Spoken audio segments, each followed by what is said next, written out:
অনেক দূর থেকে মিছিল নিয়ে আসছে, কলেজ মসজিদ থেকে এতদূর পর্যন্ত আসা অনেক কষ্টকর। তো এই পর্যায়ে আজকের এই অনুষ্ঠানকে কেন্দ্র করে সর্বপ্রথম বক্তব্য রাখবেন আমাদের সকলের সুপরিচিত ব্যক্তিত্ব, আমাদের নুরবাজার জামে মসজিদের সম্মানিত খতিব হযরত আল্লামা মাওলানা রাশিদুল ইসলাম সাহেব দামাত বরকাতুহুম।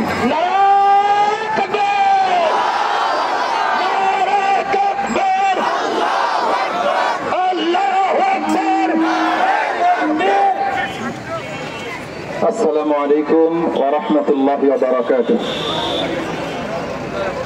জুমার নামাজের পরে আল্লাহ তাআলা আজকে বাংলাদেশের আকাশে তাওহীদ এবং ভ্রাতৃত্বের বন্ধনে আবদ্ধ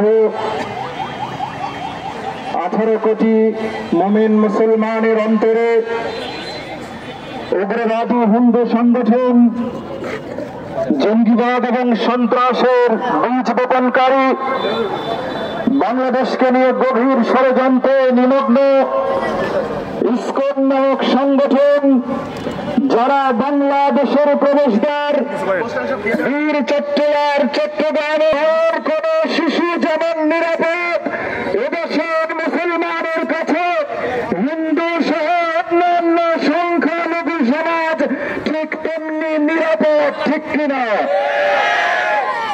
আমরা লক্ষ্য করছি এদেশের লুটতরাজ এবং সন্ত্রাসে সহ্য করতে না পেরে ভারতে পাড়ি জমিয়ে বাংলাদেশকে একটি সন্ত্রাসী রাষ্ট্র।